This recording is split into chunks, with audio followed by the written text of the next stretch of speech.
We're all perhaps guilty of creating and managing a curated image online.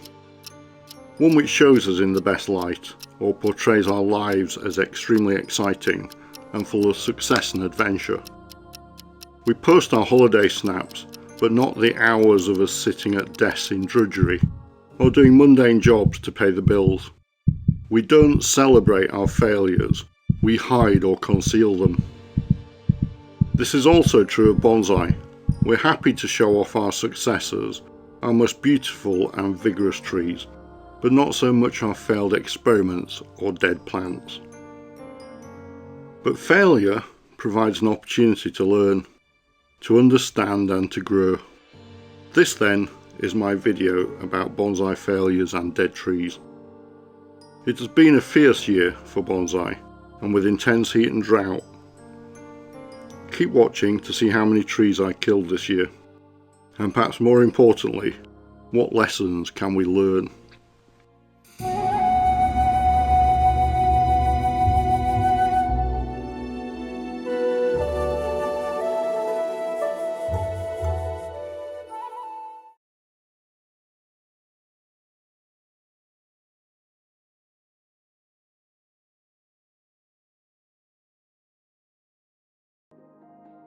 The main causes of dead bonsai trees are inexperience, over or under watering, keeping it in the wrong location or improper care.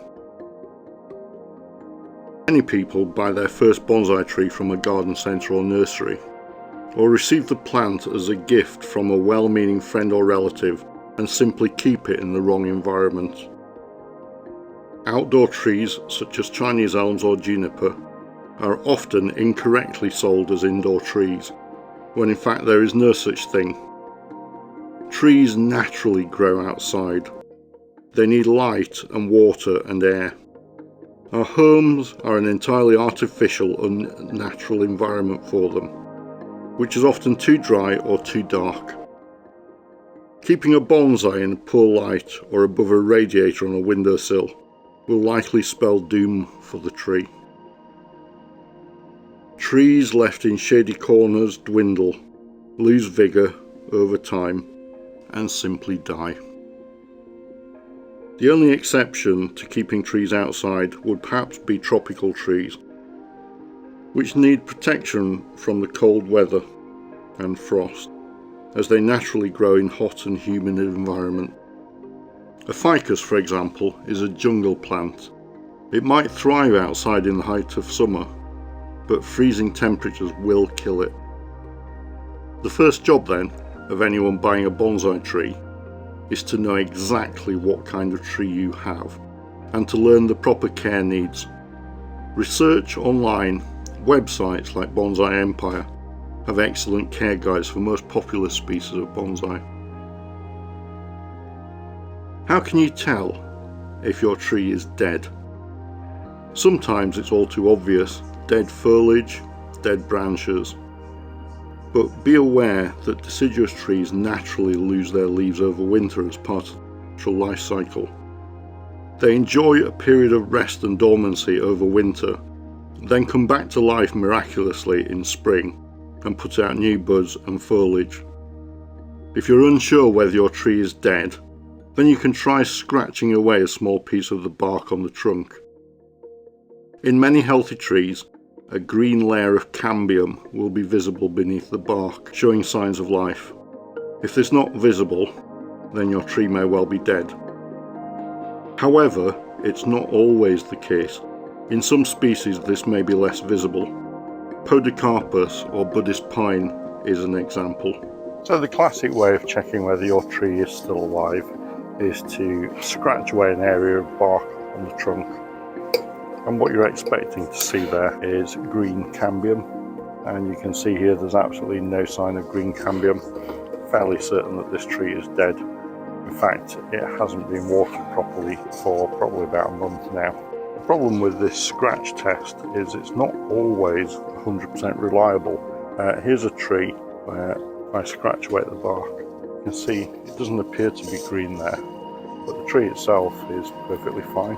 It's a Podocarpus Buddhist pine. You can see there isn't any obvious sign of the cambium there. So the scratch test isn't always 100% reliable. If you have any doubts, the best thing to do is just put your tree on one side and see whether it recovers come spring. Experienced growers will have an intuitive sense when a tree is a goner, gained from time spent around their trees. So is it possible to revive a dead tree?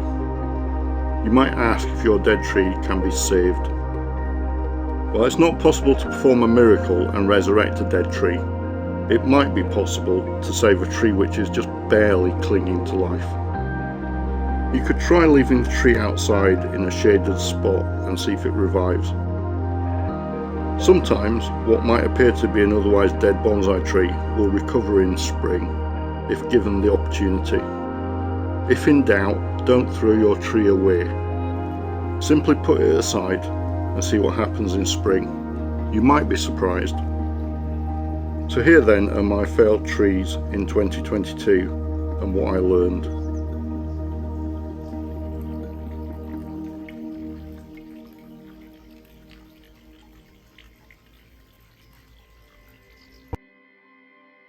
It's probably fitting that the first tree that I killed this year was a Carmona or Fukien Tea.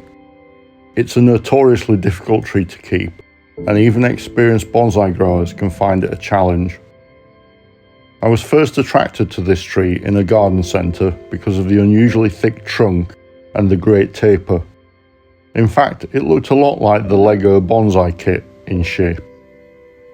It enjoyed several months of sun, and when the temperatures dropped consistently below 10 degrees C, I brought it indoors to overwinter in my conservatory. In spring, I put it back outside, but a late frost in April caught me out and killed the tree. The leaves turned a chestnut brown and the tree died. From this, I learned the importance of protecting tropical and semi-tropical trees from sudden drops in temperature.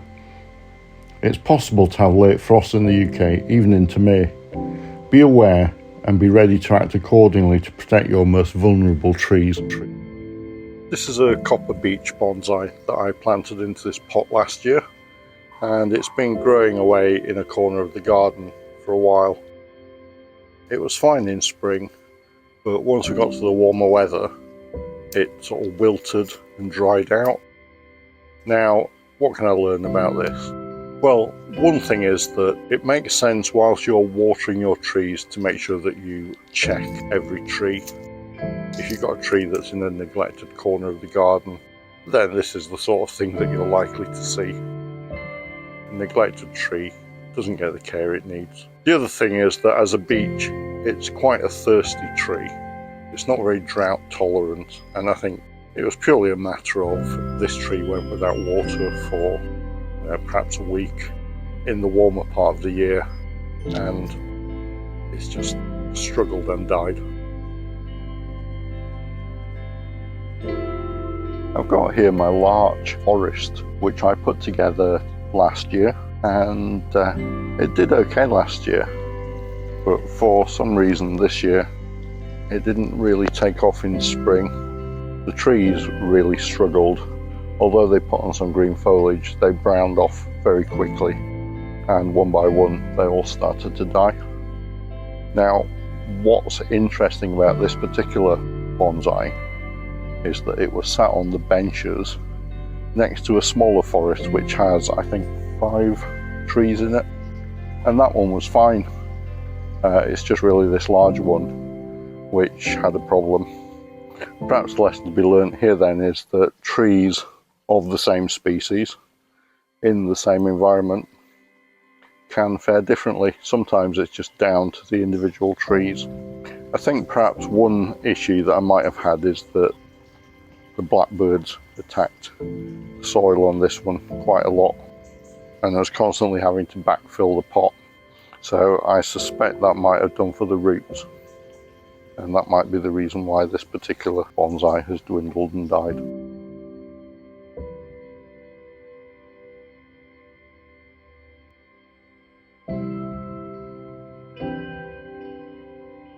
This is what I have left over from a failed root over rock experiment. It's actually a tree I tried last year, and I went to the garden centre and I bought a number of beech trees, and I found that one of those, once I uncovered the roots in the pot, it had a sort of peculiar fork shape, strong roots going down, which suggested immediately a root over rock. So I bought this piece of rock from an aquatics shop, and you can see it's quite a porous rock. I thought it was quite interesting. It's got channels through which I could put the roots to encourage that to adhere to the rock. So I placed the main roots around the rock, and there was a mat of finer feeder roots which I buried beneath the surface of the pot. Now, unfortunately, the mistake I made was that I left the larger roots exposed, whereas what I should have done was I should have buried or covered the whole of the root mass to protect it, at least for the first year, whilst it settled into place, and then gradually reveal more and more of those roots over time. It's an experiment which I'll probably try again, but I would certainly encourage anybody else doing a root over rock to make sure that they reveal the roots gradually and not try and rush.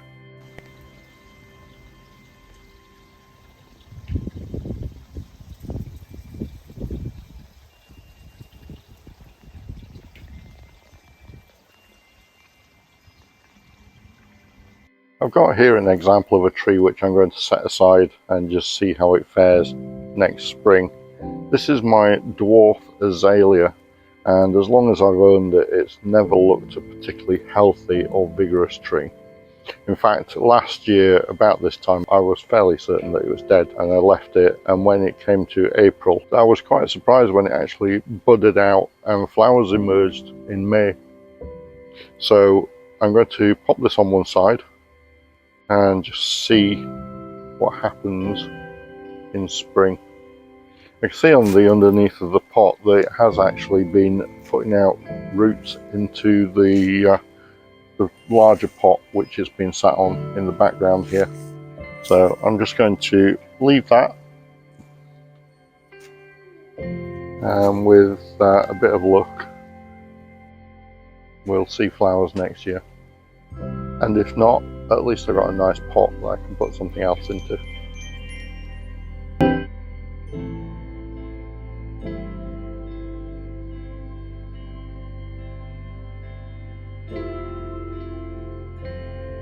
Finally, I'd just like to talk about Mame trees.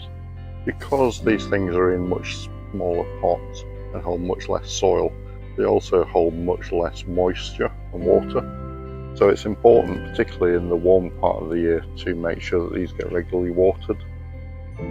This one unfortunately has dried out and died. Now, what might help is often people will keep these things on a tray which is filled with sand or gravel, which will help keep the moisture levels up. One of the biggest lessons I would like inexperienced bonsai growers to take away from this video is this: don't give up. Don't be disheartened if your tree died. Learn from the experience, understand why it died, and try again. Even the most experienced bonsai growers have all killed a tree or two. The thing is to learn and to improve. And as a general life lesson, don't be ashamed or embarrassed by your failures. They're an opportunity to reflect and to grow and to improve. So do you have any confessions, any bonsai disasters or horror stories to tell? If so, share your stories in the comments. If you found this video useful or entertaining, then please hit the like button or subscribe to receive notifications of future videos. Thank you for watching, and see you in the next one.